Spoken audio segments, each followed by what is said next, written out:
check it out, you guys. I've been in this real estate game over 30 plus years.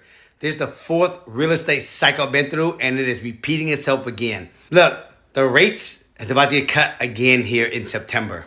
It's already been going down since the peak. And I just came back from a meeting talking to my high profile friend that does mortgage business and banking.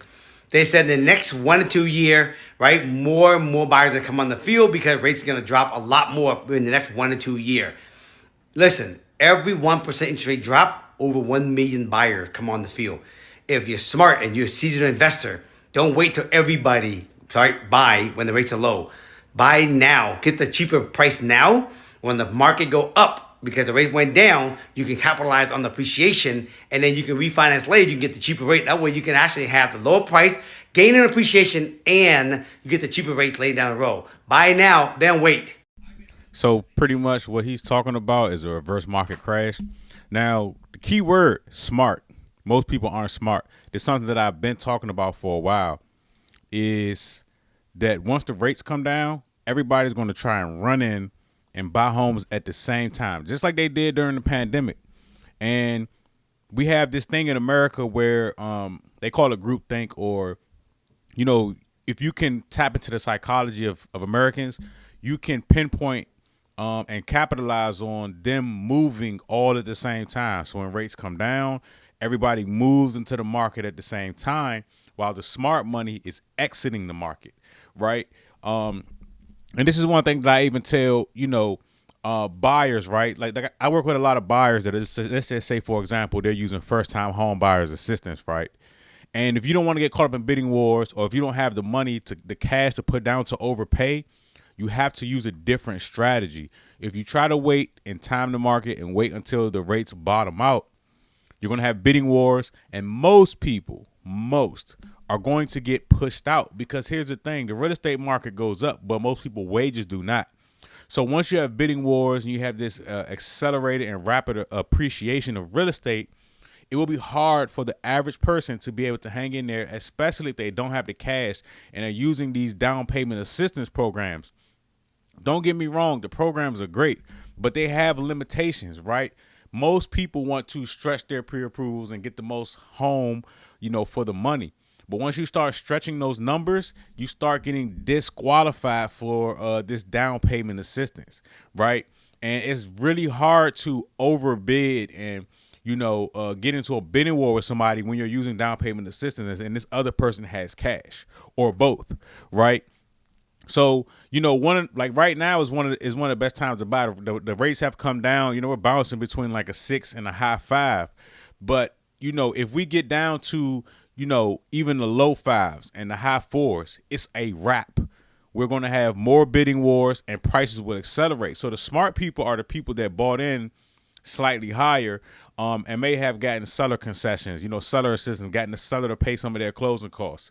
Because what's going to happen is they're going to get that rapid appreciation and do what I call rolling the equity. They're going to be able to roll the money that they've, that equity they've gained in their property in the last 2 years or so, roll it into, the next best home, a better home. And they'll be able to use that equity to compete against everybody else and get the home that they really want.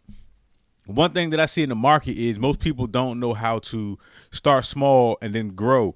Everybody wants to go for the biggest house or try and get the most they can without, taking steps, right? Everybody wants to skip the first, second, and third floor and go straight to the penthouse, which is, if you have the cash, you can do. But if you don't, it is something that is next to impossible to do. You're going to hit your head every time, because there's going to be somebody out there that's going to have more money, more capital, and be able to beat you at this game, right?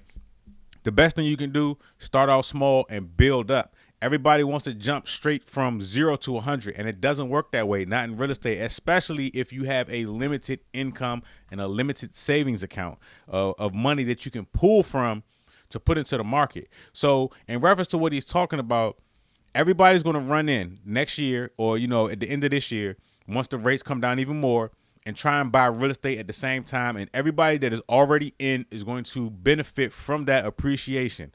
Like I said, the smart money exits the market when the rates come down, not buying into the market. Now, if you're trading up, I consider that smart money, right? Like you bought a home, You may have got in the last year or two, you know, your interest rate is like high sixes, and you know, you get access to this appreciation. You sell your home and you have that equity to take yourself up to the next price level in home. That's the smartest thing you can do. That is smart money. But the dumb money is going to wait for the rates to bottom out. And there's going to be a war out there, and a lot of pigs are going to get slaughtered just like they did during the pandemic. And once this happens, for the average person, their real estate dream is over. I'm sorry to say it. It's over. You know, just like I said in previous videos, we're going to have a nation of renters because the real estate market is going to crash up. We already don't have enough homes to go around, right? So if we get second wind of them reducing rates, it's most people are just going to be stuck with renting because their salary isn't crashing up, right? So they're going to be stuck with what they can afford, and it won't be home ownership, unfortunately. So if there's somebody out there, you know, one of the smartest things you can do is get in, you know, fairly soon, because we're starting to see, you know, the price is starting to creep back up. I get notifications and emails and stuff all the time where I'm seeing these homeowners are increasing the prices because the home up the block sold for more. So they're trying to catch, you know, and get some of that appreciation too. And eventually somebody will pay it.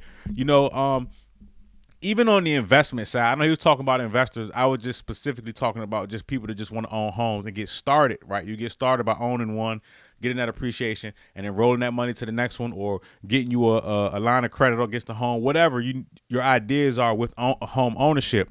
But even on the investment side, you know, I have buyers that I work with that have millions of dollars in cash, and we've been checking out some projects, and we've been standing in line, okay, to see these homes, these HUD-owned homes, you know, some of these probate deals, these divorce deals, and even that has been getting crazy. You know, people have been, you know, overbidding crazy numbers on some of these rehab deals. I'm just like, damn, they have to be doing the work themselves the way that they're bidding, overpaying for some of these homes.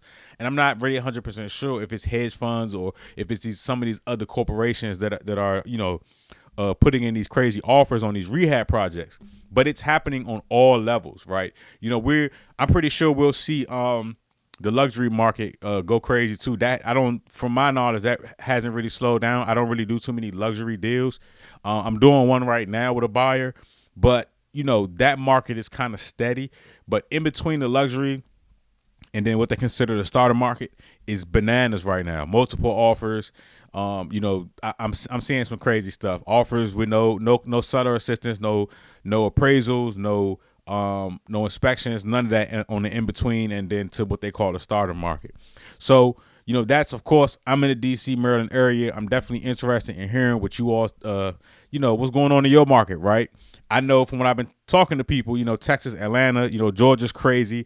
The Carolinas doing okay. We know California's fucked. Nobody wants to live there. But, you know, just let me know where you all are. I'm interested in hearing what you all think. Thanks for watching.